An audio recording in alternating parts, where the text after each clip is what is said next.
Uma coisa que mudou também é a questão das traições nos relacionamentos, né? Isso também se amplificou aí na sociedade atual, né? Uma coisa puxou a outra.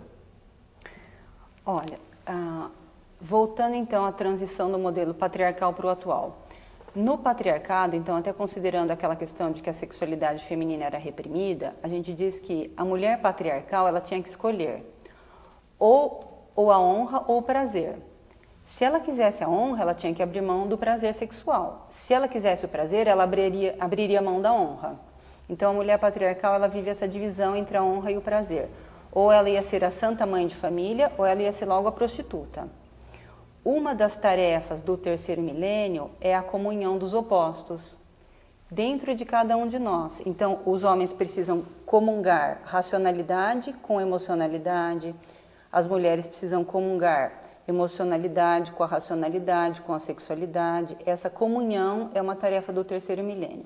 O que acontece com a questão da infidelidade? Vou abordar mais a questão atual. Primeiro que ficou muito... Vivemos uma sociedade permissiva, em que tudo pode. As pessoas estão um pouco inconsequentes, achando que elas podem escolher tudo e que as coisas não têm consequências. E as coisas têm consequências. A gente diz que a infidelidade, ela traz consequências para a família, não só para marido e mulher, para os filhos e filhas também, por gerações. As pessoas têm que ter essa consciência da infidelidade, tanto feminina quanto masculina. Um aspecto da infidelidade é que a terapia de casal vem colocando que, algumas vezes, a herança da infidelidade de pai e mãe é a vergonha para os filhos, né? Então, os casais precisam estar atentos com isso. Às vezes a infidelidade pesa mais nos filhos, inclusive, que no casal. Ela pesa para todo mundo. A infidelidade é sempre uma solução ruim. Agora, o que acontece? A infidelidade ela é sempre sintoma. Ela é sintoma de um casal que está disfuncional. Por que acontece, Luciano? Todo casal tem conflitos. Por mais que seja um casal que se dá super bem, cheio de afinidades, todo casal tem conflito. Por quê? São duas pessoas e em algum momento as diferenças vão ser maiores ou menores.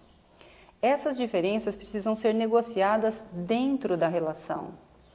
Mas negociar as diferenças dentro da relação implica em operacionalizar mudanças, tanto no mundo interno, intrapsíquico, quanto no mundo externo. E as pessoas, muitas vezes, essa é a dificuldade, operacionalizar essas mudanças, para fazer a negociação dessas diferenças. Como é difícil fazer mudanças, o casal começa a acumular problemas não resolvidos.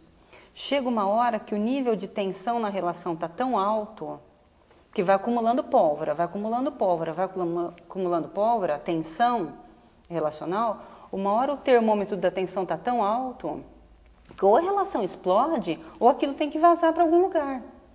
É a hora que um ou o outro decidem ter um amante ou uma amante. Porque aí joga aquele excesso de tensão na amante ou no amante e volta para a relação mais aliviado das tensões, então dá para tocar a relação mais um tempo. Então a gente diz que a amante ou o amante, essa é uma frase de um terapeuta, e ele diz que a amante, mas vale também para o amante, a amante é uma empregada do casamento.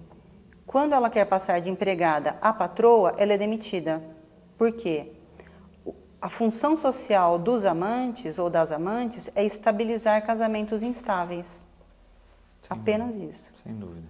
E fica sempre naquela eterna promessa, né, de que o casamento vai terminar, não aguento mais essa vida. Que não vai, porque justamente ela está sendo usada para estabilizar um casamento instável. Exatamente. Bom, tenho mais duas perguntas aqui dos nossos espectadores, algumas coisas interessantes aqui, olha.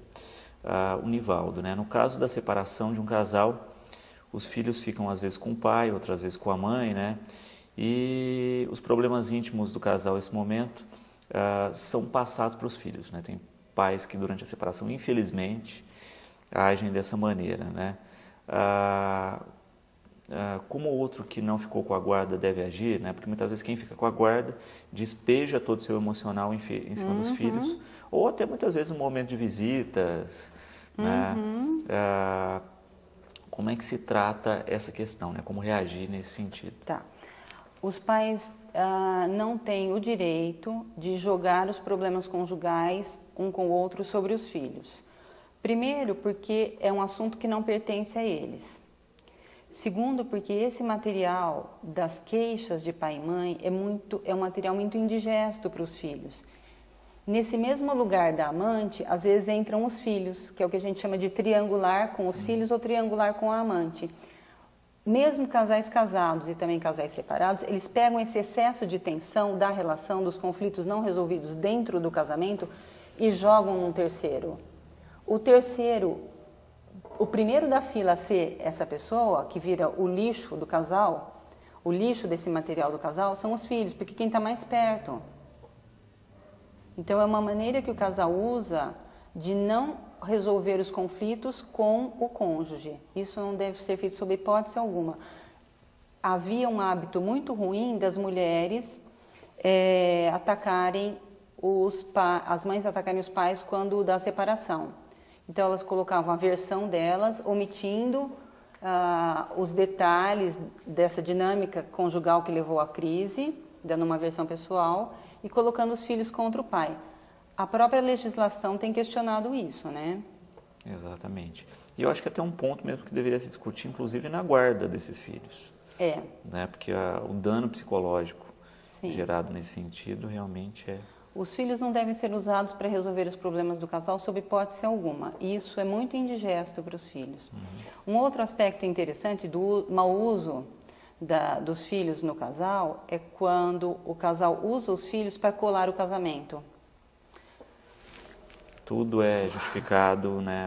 Não, a gente aguenta a barra em função dos filhos. Né? Há uma leitura dessa fala de que continuam casados por causa das crianças. Não é das crianças, filhos, é da criança interior. A pessoa não se sente madura, adulta o bastante para se separar do outro. É a criança interior que está segurando o casamento, não são as crianças. Sem dúvida. Tanto que você vê que nesses casais, as crianças, os filhos crescem e eles continuam juntos e brigando. Ou muitas vezes usado o subterfúgio da gravidez para manter o relacionamento. São todas tentativas de usar um terceiro para colar a relação. Porque o que acontece? Como todo casal tem conflitos, essa é a grande novidade do casamento do terceiro milênio. Antigamente, os casais não precisavam negociar. Por quê? No matriarcado, a mulher mandava, o homem obedecia. No patriarcado, o homem mandava, a mulher obedecia. Então, nós só estamos treinados para mandar ou obedecer. Não estamos treinados para negociar conflitos, muito menos a dois. Sem dúvida, sem dúvida. Hoje em dia a gente vê um outro comportamento relacionado à sexualidade, que é um crescimento muito grande dos encontros com casais, o famoso swing que se fala aí. Né? Também é uma maneira, um processo de se aplacar ou não, são casais que estão bem resolvidos? Olha, eu pessoalmente penso que a prática do swing é um equívoco, é uma tentativa de implementar a vida conjugal da maneira errada, porque tudo que é vivo precisa se desenvolver. Só que como nós vivemos uma fase nos casamentos em que o casamento e as famílias estão vivendo uma crise de transformação, uma crise evolutiva, muita gente tem medo de se entregar na relação, medo de se entregar e sofrer, o que é um medo até justificado.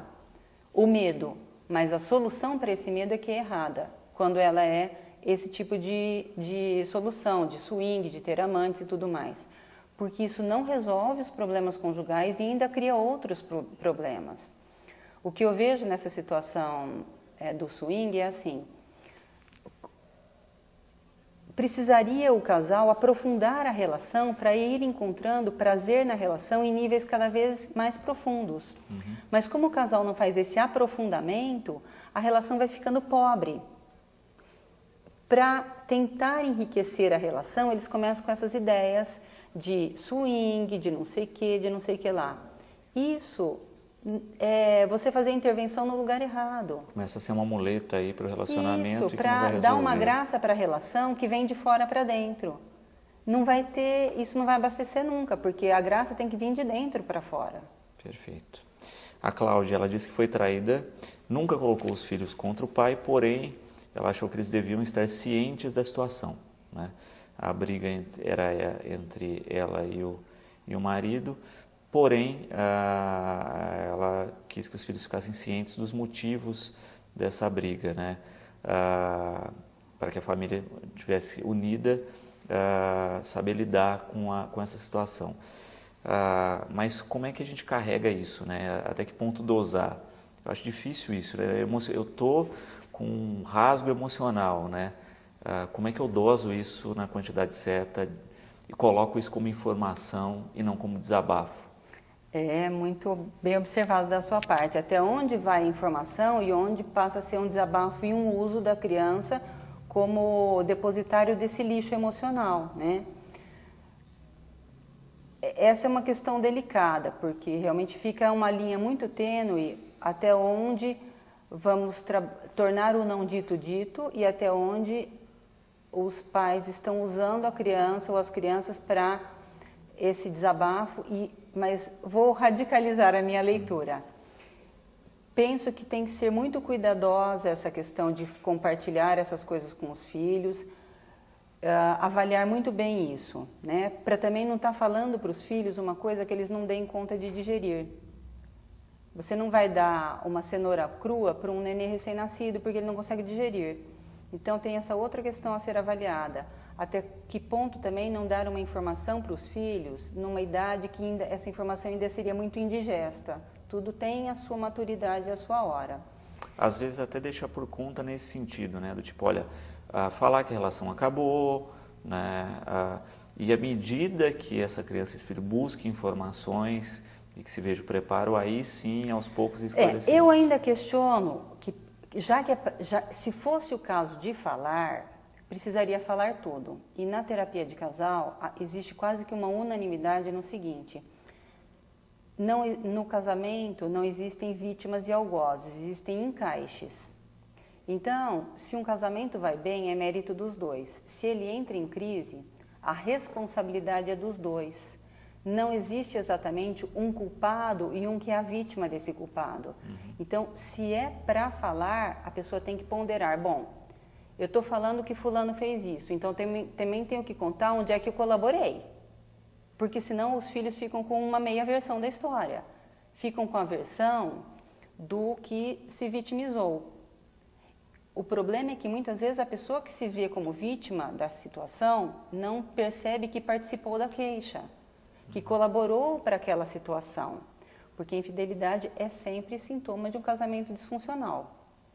Não quero com isso justificar a infidelidade de um ou de outro, muito pelo contrário. Mas a infidelidade é sintoma. A infidelidade é sintoma, agora, de um casamento doentio. Agora, dar a infidelidade como remédio para um casamento doentio é uma decisão pessoal. A pessoa fez isso porque quis. Podia ter tido outras alternativas. Conversar, discutir, ir para terapia de casal.